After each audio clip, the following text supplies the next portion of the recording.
channel. If you are new here, my name is Jaden Elizabeth. Today's video is going to be a sit-down chit-chat video with my mom. Hi, everybody. I'm going to be asking her questions, relationship advice questions. And I'm going to be asking her 10 questions about relationships and what girls want to know about relationships and everything. Let's get started in the video. So I'm going to be asking her the questions on my phone, on her phone. And I'll piggyback if I have anything to say. Okay, so question number 1 is how to practice God being in the center of a relationship. How do you practice God being in the center of your relationship? How do you practice God being in the center of your relationship? So, I guess one, you have to understand that God, spirituality, Jesus is what's important to you first as an individual. That's why, most people, and especially in the Bible, when they talk about being equally yoked, you have that time where you say, does this person exhibit the godly characteristics or qualities that I'm looking for in a person? If they do, then that already kind of sets the stage and foundation for if God is going to be the center. Because one, you kind of make that an expectation for yourself. I am looking for someone who is godly or God-fearing. What does that look like? We may, situation come up. We may have to be in a time or in a place where somebody has to make a decision to say, hey, let's pray about this. Right. Should be probably the first response in most situations, good and bad. Once you both make the decision and you have that alignment, but it really isn't the other person deciding for you. Yeah. It's going into the relationship saying, this is what's important to me. Yeah, that's true. That, because some people may just, I don't believe in God. I don't do God. So, right off the cuff that, this may not be my person, right? Because we don't have that that primary quality, right? That you may be. And it's different for everybody, what's primary. That's why it's very important that you know yourself before you get in a relationship. Very, Very important. Yep.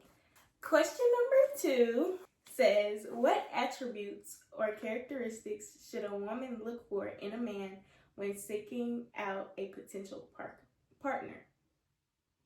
We just talked about the godliness, the God factor, making sure. That's number 1. Everybody's different now, so what's important for me or Jay may not be important for somebody else, but we know that's important for us. For me, godly characteristics, and that means a lot of times it's exhibiting the fruit of the Spirit, right? So you're talking about, do they exhibit love and patience and kindness and how they treat other people? Are they easily angered? Right. By the fruit they bear. And it will show. So not to minimize, that people have different experiences. People have different things that they've gone through. But how do you navigate situations? How do you handle situations that's a crisis? Do you explode? Do you automatically say, hey, let's sit down and talk? So God-fearing, exhibiting godly characteristics, fruit of the Spirit, being honest, saying, hey, I'm accountable to me. I can only control what I can control. So I would want to find a person, or for him, if he finds me, which is the preference. That is supposed to happen. If he finds me, we're not trying to search, but let's be real. As women, we're not trying to search. We put in situations where we want to be found. So, not that we're actively, pursuing, let me, but we want to put ourselves in situations where we meet good quality men. You can be on your job, you can be at church, you could be in a supermarket, you could be driving down the interstate, But whatever the situation is, you once you do have an opportunity to talk to that person, you already have pretty much made your mental checklist. Not a physical, he got to check all these boxes, but you made your mental checklist of, after date 1 or 2, that he has a lot of these initial qualities. I think it really starts with yourself and you, because you have to be what you want in life. Right. You have to 100%. You have to be who you want to attract. Right. Because you can't just be like, oh, I want a man that's patient, and then you're not patient yourself. That's true. That's true. I think that's a big attribute. That's true. But yeah, characteristics. Men, bottom line, we want them to protect us. We want them to make sacrifices for us. We want them to be our pursuer. But in doing those things, they got to do it in a way that's, where they're in tune with who they are. Right. I know who I am. I'm confident as a man. And I'm going to pursue this lady. And for me, once that man finds me, he has those qualities that I'm looking for. It varies person to person. But for me, those are my top 3 would be God-fearing, having the fruit of the Spirit, being honest, and definitely communication. And we just kind of make that a broad thing where we say, he has to be able to communicate. It's cliche, but it's right. important. Communicating in the sense that I can sit down and have a very, very honest conversation with you about how I'm feeling, about what's going on in this scenario, and then we talk through it and come up with a game plan if that's what is necessary. Right. Sometimes it don't take that much deep conversation. It's just, being aware, of having, hey, she's upset or he's upset. Let's talk. So. Okay. That was a good answer. Okay. Third question. How many chances should I give a man? Ooh. Love the question. Okay. How many? Oh gosh. It depends. And I hate to say it depends because it really does. It depends on the situation.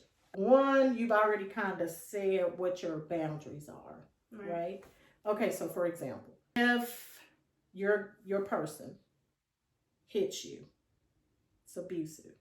You've established in your mind, and you know for a fact that abuse does not equate to love, right? And in those situations, you have to set boundaries for yourself and say, this is a one and done situation. Right. So because you don't want to put yourself in a situation where it's like it's acceptable and that it's okay. And I'm establishing with you that it's okay for you to treat me this way. So there are certain situations that, no, there's no coming back. There's other situations where, okay, let's say he's out hanging with his friends and he sets a pattern of not returning my calls when he's been out for a few hours. It's a conversation. What's going on? Why do you feel the need to not respond? It could be something I need. It could be emergency. What makes you feel like that's okay? And let me put a PSA in. This is if you are in a relationship. I mean, we're talking both sides, but what she's saying, I think, is for that example you just gave is for if you're in a relationship. Established. Because committed. If you're committed. Engaged. Or married. Right. Because I think we get confused between the talking phase, what our generation calls it, the talking phase, and the dating. Yeah. Because I think our generation wants more of it's like they want the boyfriend benefits in a talking phase, or they want the husband benefits in a boyfriend phase. Right. And you can't.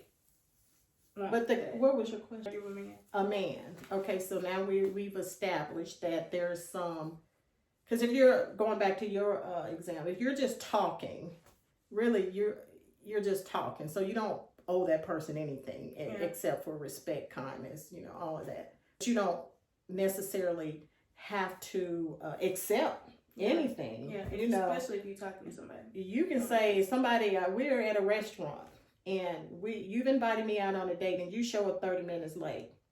I may not want to talk to you because it's like, you not called. I'm sitting here for 30 minutes. That's not necessarily a deal breaker, but it gives you pause to, you know, kind of consider what type of person they'll be. Now, if they come in and say there is an act, you know, you have an excuse. You have to understand, accept the excuse if you choose to, and then give them another chance. But if you're in a committed, established, engaged, or marriage, then chances are mistakes happen. Some people are like, you cheat on me, one and done. You know, you don't give a person a time to constantly come back and treat you badly in that situation or not respect your relationship. Yeah. So it depends on the scenario, In the the situation, and what you've established as boundaries for you. That's good. Yeah. And everybody has different boundaries. All right. Question 4. How do I know when to move on from a relationship, or how to get over somebody that you were in love with? Ooh. So that's like Two questions. 2 questions in one. Yeah. So you can answer the how to move on from a relationship. How do I move on from a relationship? A lot of prayer. Been there, done that. A lot of crying. Okay. To, you know, get in your comforts of your space, your home, your bedroom, wherever. Cry. If you have a confidant, a best friend, a sibling, a sister, someone you really, really, really, truly trust, that's going to keep your information safe and make it and can take the information and listen and not be judgmental. Have an option to express yourself through talking about it with somebody that you truly trust. It depends on how long the relationship was too, but if you're hurt is hurt, and how we define hurt is how it makes us feel for an extended period of time, right? Yeah. So if you feel that you're grieving any situation or you're hurting in any situation, you have to take a step back, take a pause, talk to one, and prayer is going to help in every situation. Start there. Secondly, get your emotions out of it. Get your head out of it. Get your heart out of it. And then talk to someone, be it a best friend, a therapist, your sibling, someone you truly trust. And then give it time. All time truly does heal. Mm-hmm. Live long enough to experience that and to say that it does. I think it's really important that you surround yourself with people that love you. Yes. Because they help you get your mind off of it. Yeah. Like, I don't think when you break up with somebody or you have a breakup or a heartbreak, you should be by yourself, because that's when you think about it more, and you'll probably end up texting that person or probably end up calling them and stuff like that. Mm-hmm. When you know you're just trying to get your mind off of them. I was gonna also put in there, find something to do. You were saying surround yourself with people who love you, but it's always good anyway. Anytime for yourself, to have things you like to do, hobbies, things that keep you busy. Yeah. Whether you love sports, activities, jogging, running, exercise, tennis, gaming, reading a book, journaling, do something to, again, get it out, to allow you to get it out. But the distractions help. But you have to be careful. Like you said, you have to be careful not to just jump into a rebound situation just to avoid dealing with your feelings in that. Give yourself time and space to deal with hurt, in any kind of hurt. Okay. Question number 5. What are 5 things that are pros in a man? That's kind of like some good things. For me, for a man, leadership. Leadership. That is a big one. leadership. That's in a the sense big that one. I am not in control of you, but I am a leader. Mhm. I'm not bossing you. I'm not your boss. I'm your leader. I'm here to help guide us in this situation. I want somebody I can follow. Someone that I can, that's not going to be that the person that I want to navigate to and tell, hey, I got a problem, I need you. And I can trust that he's going to help me fix it. Not fix it, but help me navigate through it. Mm-hmm. So, leadership, again, integrity. What are you doing that is not going to be beneficial to our relationship? And if it is something, can we talk about it? Mm-hmm. Leadership, integrity. Somebody who you can have fun with, right? Be yourself around. Yeah, definitely. Be yourself. Be with somebody who you can be yourself. You can take around. your wig off. Your wig off. Y'all have make no fun makeup of each. Make fun of each other, and it's you could be your goofy self. Mm-hmm. And they're still gonna love you. Someone who's accountable. I own my mistakes. Okay. Right? I can say, you know what, I messed up. I'm sorry. We're gonna figure this out. We're gonna figure it out. Like somebody who can figure it out, mm-hmm. right? You want somebody who can say, hey, this is a problem and I'm gonna help you solve it. Yeah. Mm-mm. And take that ownership. Like, baby, leave me, yes. Just being a protector. Yeah. Whatever feeling I'm having in that moment. Or if something is threatening our well-being. Right. So leadership, integrity, somebody that you can have fun with, accountability, and what's the last one? A protector. Protector. Mm-hmm. That's like 5 good ones. Yeah. That's good. Question number 6. How do you know when the relationship is over if you're still in it? Over.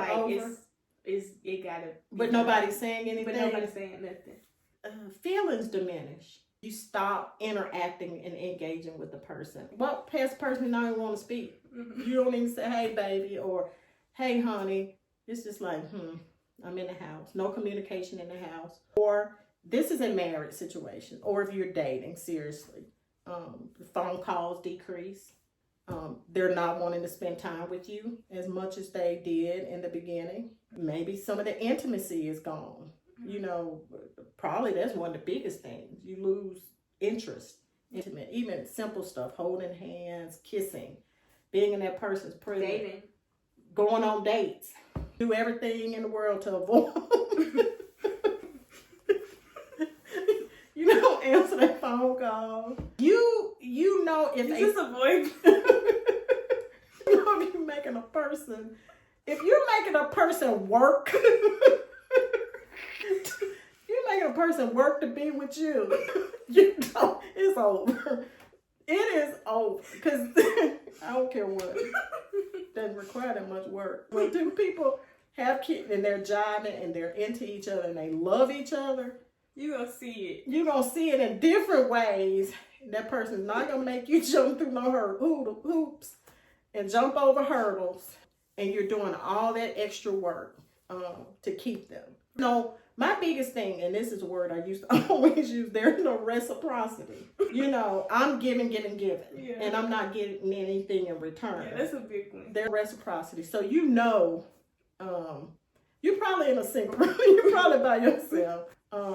If a lot of that, and it's not funny because we're laughing just because it's happened. You know, yeah. You live life and it happens, and we know some of the stuff that you go through, but it's Yeah, if a person's not being, not connecting, it's about connections, right? It's not connecting with you, making you, if they're hurting you. You can definitely see the dwindle down, Mm-hmm. like the text lessen, the calls lessen, the intimacy lessens, not just physically, but like just the connection just lessens. What y'all used to do lessens. It's just. It dwindles. Yeah. Everything. Okay. I'll look up one. Okay. Question number 7. What are your thoughts on dating for marriage and why is it important to you? dating for marriage, for people who want to be married, is the goal. Dating is that phase, of course, where you're getting to know somebody. You're seeing if they have the characteristics that you're looking for. You're seeing how they handle situations, if they're what goals they've set for themselves. You know, it depends on age, what phase you are in your life too. You know, high school dating is quite different than when you graduate college dating. College dating is, you know, once you establish what you want to do for a career path or goal or whatever, you start focusing. And for some people, that's an age, you know, I want to be 20, 25, 30. Some people have established, I want to be married by this time. But the courting phase, as we used to call it back in the day, courting phase is dating and with the intention. The goal for marriage is to establish a foundation for a family. What some people choose not to be married, and that's okay. For those who want to be married, that's the time to figure out who you are in that dating well before. And then once you're in that relationship, y'all are building how you want your marriage to look. I trust this person to pay the bills. I trust this person to be a good mother or a good father. In your case, looking, you marry for one, to make children, to fulfill the biblical thing of being fruitful and bearing fruit and, establishing legacy. It's part of marriage. People can do so much where two or more are, gathered together or equally yoked. You can do more. Yep. If you can find that person, your person that you can move into that situation. And I've been married and I've not been married. I've had both, so I know both phases. I can say I appreciated I felt like you had support, partnership.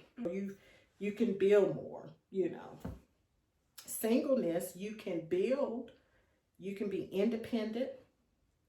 You figure yourself out. And you can do that in your singleness before you get married. If you're married, get divorced, single again, then that's still time for you to refigure out yourself. And if it's something you want to do again, you can. There's someone out there that you could partner up with. But, most people look at marriages as partnerships because you're building legacy. You're establishing future generations. And I just think it just sets the priority in how our communities are, how our children are raised. You can raise children in separate homes. I'm not saying, I think I've raised 2 great kids being a single mom. But is that the goal? No. I mean, you don't want to. Most parents and most people who have that, they want that support. They want to know if I'm at work or he's at work, one of us can get to the kids, We can make sure that we have a bigger home, or we can take more vacations, or we can have a bigger bank account. We can save more. Yes, you can do all those things single, but you can do it so much better with someone. Partnership, connection is one thing that I think we need to kind of get back to, but I do agree with that. My philosophy is you're better together. But don't force a marriage. No. If you are not meant to be, don't force it. If you and that person are clashing in your morals and in your standards and in your boundaries, don't force a marriage. Don't get married. Don't force a relationship. Right. It's going to clash. Yep. How you raise your kids. And the longer you stay in it, the worse it gets. Yeah. How you raise your kids. How, back to morals and standards and boundaries. Yeah. Everybody want to be single. Yeah. Next. Okay. Question number 8. We have 2 more questions. Why is singleness important and why should we take advantage of it? Singleness is very important in your early phases of your life because, again, like we talked about, we're learning ourselves. We're committing to getting to know who we are. Can we be happy by ourselves? You know, are we looking for someone to make us happy? So your singleness gives you the time to identify those things that you like. What I like about myself. What do I like doing? Do I like going to parks, concerts, picnics? How can you share what's important to you if you've not had the time to figure that out? What habits do I need to change? Yeah. What? That's a big one for me right now. Do I even like being with somebody? Some people just, and you can't force people to want to be in a relationship. In your singleness, you have that early 20s or so to get what you want to do in terms of your career. If you want to travel, if you want to go to college, you want to start a business, you have time. That's what singleness allows you. Time to commit to you. Because once you establish yourself in a marriage, yes, definitely time for you to have commitment to God and yourself. Because the minute you become married, that's your time to be that person's person too. Yeah. You may have a day where you're not feeling good, but what have I dedicated myself to and sacrificed myself to in this relationship that I still have to give to this person? You have time to figure out what you enjoy about yourself, about life, exploring, and just having the time to say, I'm going to learn about certain things that I can contribute to this person and I bring to this person. So find out what that is. And it's not always about showering somebody with, gifts and a lot of this, but do I have the capacity? Like I said earlier, I think it's also about learning yourself, but I think it's important that you are making sure you are being who you want to be in a partner. Mm-hmm. Very important. It's important. Yeah. Because you can't expect somebody else to know what you like. Yeah, know what you like and have all these characteristics or have all these standards or attributes. And then you don't have them. Give that in return. Yeah. You don't have them. That's delusional. Yeah. I want you to be 6 feet with a 6-pack. Myself in a standard of exercising, making my health a priority. Right. Yeah, we have these things that we want in someone else that we're not really, that we don't have. So if I want somebody with great credit, guess what? I either have to have it or I need to work on it. Mm-hmm. I want someone who, wants to go to church. I need to go to church. Yeah. Don't just say I want a God-fearing man and I'm not. If you want to wait till marriage. Yeah, whatever. Somebody who wants to wait till marriage. You have to be committed to what you've committed yourself to, and making sure that if that doesn't work for that person, that's okay. But you still have set that as a standard for you. For yourself is good.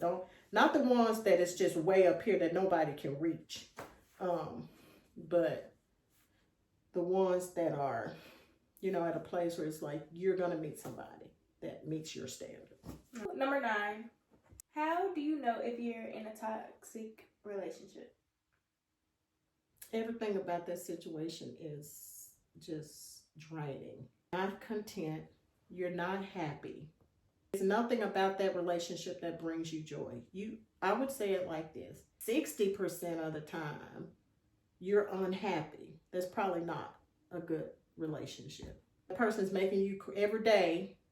Every other day, you're fighting, you're having arguments, you're crying, you're trying to tell them what it is because you don't want to have to constantly remind somebody of things that they're doing that's not beneficial to the relationship and things that's hurting you or the relationship. Having those constant conversations, always bickering, lack of communication. It becomes toxic because people don't want to talk and then they don't want to leave the situation. They want to keep a portion of that person to themselves, which is not right. So you just do the bare minimum, right? And so if you get the bare minimum, it's probably toxic. because that person is not giving you, so you're constantly begging, exaggerate, So if you're having these, if your conversation is always an argument, always wondering where you fit in that relationship, and you're always having to ask where you are in that relationship, it's toxic. That's God is not a God of confusion. Exactly. And people that keep you confused is toxic. This is the last question, guys. Conversation bag. Okay, question number 10. Why is it important to have boundaries and standards in my relationship? If you don't have them, you'll accept anything. That's about, it's just like, it's the bottom line. That's just like you said, if you don't know your history, you're bound to repeat it. If you don't know what you stand for, how can you communicate that to someone else that this is not acceptable? If you accept everything, I would say, find you some boundaries. And standards. Not this stuff that's way over there to, the far left, that nobody, again, can't reach that mountain. That's important. Your value system, your core beliefs, the things that make you kind of free. Like you mentioned earlier, free yourself to be yourself. You can't be yourself. You say, I don't even feel like I can be myself in this relationship, so I need to set a boundary that says, if I feel like I'm ever uncomfortable, I'm ever in a situation where I can't be who God created me to be and express myself in a way where people understand that these are important things for me, then you can't expect somebody to understand it. If you can't, you don't even know what that is. Or you can't address it. Yeah. So boundaries, standards are very important. Well, guys, that was the end of the chit chat, girl talk, relationship advice from my mother. I'm glad that you guys got a chance to hear her talk from her different perspectives and everything. She did a great job. Thank you, talking baby girl, about her advice. Yeah. Thank you guys for watching. I hope you guys enjoyed this video, and make sure you like, comment, share, and subscribe, and turn on your post notifications for the next video. Thank you guys for watching. Bye.